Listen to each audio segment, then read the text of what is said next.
Pagiging drug cleared naman ng lungsod, isa pa mo sa mga pangunahing kampanya ng bagong talagang Chief of Police ng Iriga City PNP. Ang detalye alamin po natin mga kaibigan sa report ni Patrol numero 10 Gladys Romero. Rinconada News FM Patrol Report. Bukod sa pagkakaroon ng peace and order at kalidad na serbisyo ng kapulisan, isa rin sa pangunahing kampanya ng newly installed Chief of Police ng lungsod ng Iriga na tubong gawa Camarines Sur na si Police Lieutenant Colonel Jeric Sadia ang pagkamit ng lungsod ng Iriga bilang drug-cleared city. Sa eksklusibong panayam ng 96.7 Rinconada News FM sa bagong officer in charge ng lungsod, sinabi nito na malaki ang maitutulong ng 36 barangays sa paggamit ng mabilis, maayos at kalidad na serbisyo ng kapulisan at paggamit ng information technology tungo sa malinis, tahimik at drug-cleared na syudad.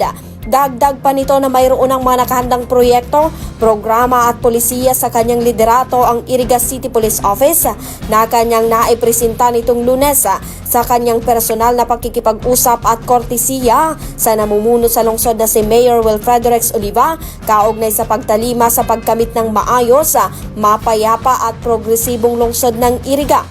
Aniya palaging nakahanda ang PNP upang magresponde at tumulong sa publiko at maghatid ng serbisyo para sa mapayapang komunidad.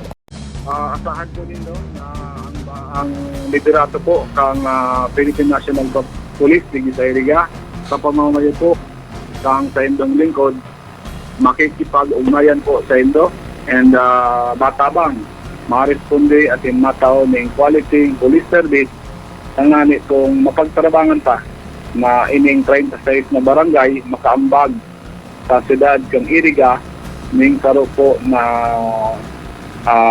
quality, peace and order and siyempre drug-cleared city digdi po sa probinsya kang Camarines po. Para sa 96.7 Rinconada News FM, Gladys Romero nagbabalita ng tapat, naglilingkod ng sapat.